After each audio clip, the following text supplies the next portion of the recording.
Vivo T4R 5G அப்படிங்கிற ஒரு midrange smart ஃபோனை இந்தியா லான்ச் பண்ணியிருக்காங்க. இந்த விவோட T4R 5Gல என்ன விஷயங்கள் வருது, மேலும் இந்த ஃபோன் நல்லா இருக்கா இல்லையா, இதோட பாசிட்டிவ் என்ன நெகட்டிவ் என்ன, இந்த ஃபோனில் என்னெல்லாம் கொடுத்துருக்காங்க, அது மட்டும் இல்லாமல் இந்த ஃபோனுக்கு அல்டர்னேட் சாய்ஸ் முதற்கொண்டு எல்லாத்தையும் டீட்டெயிலாக இந்த வீடியோவில் பார்க்கலாம். வீடியோக்குள்ளே போக முன்னாடி சேனல் சப்ஸ்கிரைப் பண்ணிங்க, பக்கத்துக்கு பெல் ஐக்கனை ப்ரெஸ் பண்ணி தொடர்ந்து உங்கள் ஆதரவு தாங்க. முதல்ல ஃபோனில் இருக்கிற பில்ட் அண்ட் டிசைன் ஆரம்பிக்கலாம். இந்த ஃபோனோட பில்டு பார்த்துட்டிங்கன்னா சைடில் நமக்கு பிளாஸ்டிக் ஃப்ரேம் கொடுத்துருக்காங்க, பேக் சைடில் ஒரு கிளாசி ஃபினிஷ் கொடுக்குறாங்க. மற்றபடியாக இந்த கிளாசி ஃபினிஷ் பார்த்துட்டிங்கன்னா நமக்கு ஃபிங்கர் பிரிண்ட் ஸ்மச்சஸ்லாம் பெரிய லெவலில் பிடிக்கல. அது மட்டும் இல்லாமல் நமக்கு வெயிட் டிஸ்ட்ரிபியூஷனும் இந்த ஃபோன் நல்லா இருந்துச்சு. மற்றபடியாக இந்த ஃபோனுக்கு IP68 மற்றும் 69 அப்படிங்கிற டியூவல் IP ரேட்டிங் கொடுக்குறாங்க. மீனிங் என்ன கேட்டிங்கன்னா நமக்கு மழை காலங்களில் ஃபோனை வெளியே கொண்டு போனோம் எந்த விதமாக பிரச்சனையும் ஆகாது. இது போக இந்த ஃபோனுக்கு MIL STD 810H அப்படிங்கிற மிலிட்ரி ஸ்டாண்டில் பில்ட் பண்ணியிருக்காங்க. அதாவது ஃபோனோட டியூரபிலிட்டி நல்லாயிருக்கும், அதாவது ட்ராப் ரெசிஸ்டன்ஸ் நமக்கு கிடைக்கும். ஸோ இது மாதிரி பில்ட் குவாலிட்டியில் இந்த ஃபோன் நல்லாவே கொடுத்துருக்காங்க.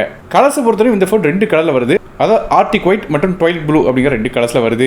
இல்லை இந்த ஆர்டிக் ஒயிட் அப்படிங்கிற கலர் வாங்கும்போது அது 7.31 mm திக்னஸோடையும், ட்வைட் ப்ளூ அப்படிங்கிற கலர்ஸ் வாங்கும்போது அது 7.61 mm திக்னஸோட வருது. வெயிட்டை பொறுத்தவரையும் இந்த ஃபோன் 183.5 கிராம் வெயிட் வருது.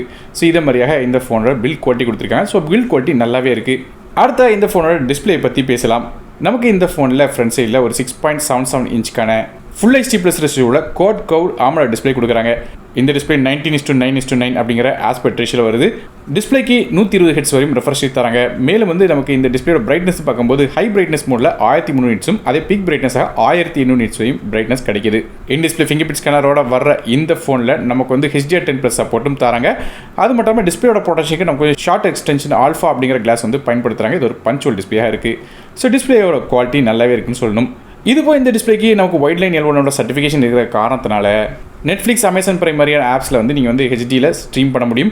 அதுபோல் யூடியூப் மாதிரியான ஆப்ஸில் HDR கண்டென்ட்ஸ் ஸ்ட்ரீம் பண்ணலாம். ஸோ டிஸ்பிளே நல்ல ஒரு குவாலிட்டியான டிஸ்பிளே கொடுத்துருக்காங்க. அடுத்ததாக இந்த ஃபோனோட ப்ராசரை பற்றி பார்க்கலாம். நமக்கு இந்த ஃபோனில் MediaTek Dimensity 7400 அப்படிங்கிற ஒரு 4 nm ப்ராசர் கொடுக்குறாங்க. கிராஃபிக்ஸ்க்காக இந்த ஃபோனில் மாலியோட G615 MC2 அப்படிங்கிற GPU கொடுக்குறாங்க. ஸோ இந்த ப்ராசர் பெர்ஃபார்மன்ஸ் மற்றும் ரேங்கிங்கை இப்போ நீங்கள் ஸ்க்ரீனில் பார்க்கலாம். அதாவது இந்த ப்ராசருக்கு 64,000 கிடைக்குது. அதே ஆண்ட்ராய்டு பெஞ்ச் மார்க் எவ்வளோ அப்படின்னு பார்க்கணும்னு நினச்சிங்கன்னா கிட்டத்தட்ட 7,07,000 கிட்ட இதோட ஸ்கோர் கிடைக்குது. ஸோ ஒரு டீசெண்டான ஸ்கோர் கிடைக்குன்னு சொல்லணும். ஸோ பெர்ஃபார்மன்ஸ் எப்படி இருக்குன்னு கேட்டிங்கன்னா இந்த ஃபோனில் ஆப்ஸ் ரன் பண்ணலாம், மல்டி டாஸ்கிங் பண்ண முடியும். கேம்ஸை பொறுத்தவரை interval games, mid setting games, சில ஹெவியான கேம்ஸ் செட்டிங்ஸை லோ பண்ணி விளாட முடியும். மற்றபடி இந்த ஃபோன் கேமிங் விளாடும்போது ஹீட் ஆகக்கூடாது இருக்கிறக்காக இல்லை ஒரு வேப்பர் சேம்பரும் கொடுக்குறாங்க. அது போக 13,690 mm ஸ்கோருக்கான கிராஃபின் ஷீட் பேக் சைடில் கொடுக்குறாங்க.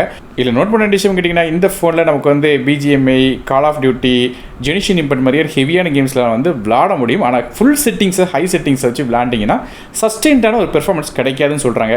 BGMI பொறுத்து நமக்கு HDR எக்ஸ்ட்ரீம் வரையும் வச்சு விளாடலாம் அப்படிங்கிற மாதிரி சொல்கிறாங்க. மற்றபடியாக செட்டிங்ஸை கம்மி பண்ணி வச்சுருந்தீங்கன்னா ரொம்ப நேரம் விளாடலாம். குறிப்பாக இந்த ஃபோன் இந்த 3D மார்க் டெஸ்ட்லாம் பார்த்தீங்கன்னா கிட்டத்தட்ட 99% நமக்கு இந்த சஸ்டெயின்ட் பெர்ஃபார்மன்ஸ் கொடுக்குது அப்படின்னு சொல்லியிருக்காங்க. டெம்பரேச்சர் பொறுத்தவரையும் ஒரு 35 to 36 டிகிரிஸ் வரையும் தான் போகுது. அதுக்கு மேலே பெருசாக டெம்பரேச்சர் ஏரில். ஸோ பேக் சைடில் கொடுத்த அந்த லிக்விட் கூலிங் சேம்பர் நல்லாவே ஒர்க் ஆகுதுன்னு சொல்லணும். மற்றபடி இந்த ஃபோனில் RAM மற்றும் இன்டர்னல் ஸ்டோரேஜ் பார்க்கும்போது 3 டிஃப்ரெண்டான கான்ஃபிகரேஷன் வருது. 8GB RAM with 120GB storage, 8GB RAM 2GB storage மற்றும் 12GB RAM 2GB ஸ்டோரேஜ் அப்படிங்கிற 3 கான்ஃபிகரேஷன் தராங்க. RAM வருஷன் நமக்கு LPDDR4X RAM தராங்க. ஆனால் ஸ்டோரேஜ் வெறும் UFS 2.2 தான் கொடுத்துருக்காங்க. ஸோ இந்த UFS 2.2ங்கிறது கொஞ்சம் நெகட்டிவ் சொல்லலாம். காரணம் நமக்கு இந்த ரீடிங் மற்றும் ரைட்டிங் ஸ்பீட் நமக்கு இன்டர்னல் ஸ்டோரேஜில் கொஞ்சம் ஸ்லோவாக இருக்கும். ஸோ அதனால் விர்ச்சுவல் ரேம்லாம் நினச்சி கூட பார்த்துறாங்க. ஸோ விர்ச்சுவல் ரேம் இல்லாமல் ரன் பண்ணால் கூட ஃபோன் ஓரளவு நார்மலாக இருக்கும். விர்ச்சுவல் ரேம்லாம் ட்ரை பண்ணிங்கன்னா கூட கொஞ்சம் ஃபோன் ஸ்லோவாகிற மாதிரி தான் தெரியும். அதே இந்த ஃபோனோட ஃப்ரீ ஸ்பேஸ், அதாவது நமக்கு அவைலபிள் கெப்பாசிட்டி எவ்வளோன்னு கேட்டிங்கன்னா இந்த 250GB வாங்கும்போது 221GB கிட்ட ஃப்ரீ ஸ்பேஸ் நமக்கு கிடைக்கும். அடுத்தது இந்த ஃபோனோட OS பற்றி பேசலாம். இந்த ஃபோன் Android 15 பேஸ் பண்ண FunTouch OS 15 அப்படிங்கிற இன்டர்ஃபேஸர் என்னது. அப்டேட்ஸை பொறுத்தவரையும் இந்த ஃபோனுக்கு 2 வருடத்துக்கான OS அப்டேட்ஸும் 3 வருடத்துக்கான செக்யூரிட்டி பேட்ச் அப்டேட்ஸும் தரதாக விவோ ப்ராமிஸ் பண்ணியிருக்காங்க.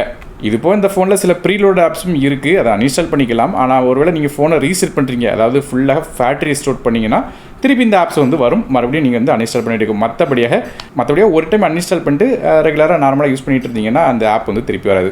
அடுத்ததாக இந்த ஃபோனோட கேமராஸ் பற்றி பார்க்கலாம். பேக் சைடில் இந்த ஃபோனில் நமக்கு 2 கேமரா கொடுக்குறாங்க. மொதல் கேமரா ஒரு 50 மெகாபிக்சலுக்கான சோனியோட IMX882 அப்படிங்கிற சென்சார் கொடுத்துருக்காங்க. இது f1.79 ஆப்பர்ச்சரில் வருது. இந்த பிரைமரி கேமராவுக்கு ஆப்டிகல் இமேஜ் ஸ்டெபிலிட்டி சப்போர்ட் இருக்குது. அதனால் நமக்கு வீடியோ ஃபுட்டேஜ்லாம் ஸ்டேபிளாக எடுக்க முடியும்.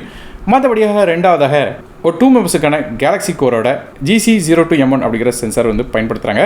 இது f2.0 ஆப்பர்ச்சரில் வருது. மற்றபடியாக இந்த கேமராவில் பேக் சைடில் RF ஃப்ளாஷ் சப்போர்ட்டும் இருக்குது. அதில் டெம்பரேச்சர்ஸ்லாம் மாற்றலாம் சொல்கிறாங்க.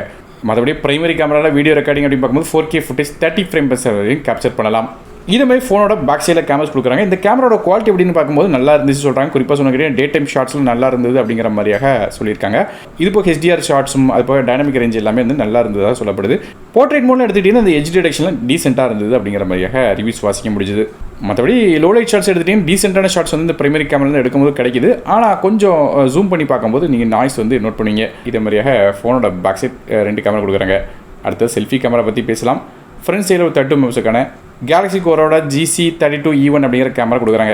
இது f2.45 ஆப்பர்ச்சரில் வருது. மேலும் ஃப்ரண்ட் சைட் செல்ஃபி கேமராலையும் நமக்கு வந்து 4K footage 30 frame per second capture பண்ண முடியும்னு சொல்கிறாங்க. மற்றபடி செல்ஃபி கேமரா எடுத்த ஷாட்ஸும் டே டைம் எல்லாமே நல்லா இருக்குது. ஆனால் லோ லைட் போகும்போது இதோட பெர்ஃபார்மன்ஸ் கொஞ்சம் கம்மியாக தான் இருக்குது. மற்றபடியாக இந்த கேலரி ஆப்லாம் எடுத்துக்கிட்டிங்கன்னா பல விதமான ஃபீச்சர்ஸ் கொடுத்துருக்கா சொல்கிறாங்க. குறிப்பாக சொன்ன கேட்டிங்கன்னா eraser, super document, note assist, circle to search மாதிரியான ஃபீச்சர்ஸ்லாம் இந்த ஃபோனோட கொடுக்குறாங்க. அடுத்ததாக இந்த ஃபோனோட ஆடியோஸ் பற்றி பேசுவோம். இந்த ஃபோன் நமக்கு USB டைப் சி ஆடியோ தராங்க. ஸ்டீரியோ ஸ்பீக்கர் சப்போர்ட் இருக்குது. ஸ்பீக்கரோட குவாலிட்டி பார்த்துட்டிங்கன்னா ஒரு டீசெண்டாக சொன்னாங்க. அந்த சவுண்ட் குவாலிட்டிலாம் டீசெண்டாக இருக்குது அப்படிங்கிற மாதிரி சொல்லியிருக்காங்க. இது இப்போ ஹெட்ஃபோன்ஸில் வந்து வரக்கூடிய சவுண்ட் குவாலிட்டி இன்க்ரீஸ் பண்ணுறதுக்கு டீப் ஃபீல்ட் அப்படிங்கிற டெக்னாலஜியும் உள்ளே கொடுக்குறாங்க. இதான் ஃபோனோட ஆடியோஸாக இருக்குது. அடுத்தாக இந்த ஃபோனோட நெட்வொர்க்ஸ் பற்றி பேசலாம். நமக்கு இந்த ஃபோனில் டியூல் சிம் கனெக்டிவிட்டி இருக்குது. அதாவது டியூல் சிம் ஸ்லாட் போடுறாங்க. இதுபோக நமக்கு இந்த ஃபோனில் 5Gக்கான SNS சப்போர்ட், டியூல் 4Gக்கான Vivo T, Wi-Fi 6, Bluetooth 5.4, USB type C port மாதிரியான விஷயங்கள் கொடுக்குறாங்க. ஒருவேளை ஸ்டார் வேல்யூ எவ்வளோ அப்படின்னு தெரியணும்னு நினச்சிங்கன்னா இப்போ நீங்கள் ஸ்க்ரீனில் பார்க்கலாம். லிமிட்டுக்குள்ளே தான் இருக்குது. அடுத்த இந்த ஃபோனோட பேட்டரிஸ் பற்றி பேசலாம். இந்த ஃபோனில் நமக்கு ஒரு 5700 mAh பேட்டரி கொடுக்குறாங்க. இது சார்ஜ் பண்ணுறதுக்கு 44 வாட்க்கான ஃபாஸ்ட் சார்ஜிங் சப்போர்ட் வருது. சார்ஜர் நமக்கு பாக்ஸ்லேயே வந்து தந்துடுறாங்க. இந்த ஃபோனோட பேட்டரி லைஃப் அப்படின்னு பார்க்கும்போது நமக்கு இந்த ஸ்க்ரீன் டைமே கிட்டத்தட்ட 6 மணி நேரத்துக்கு மேலே தாண்டுது. ஸோ நல்ல ஒரு பேட்டரி லைஃப் இந்த ஃபோன்லேருந்து கிடைக்குது.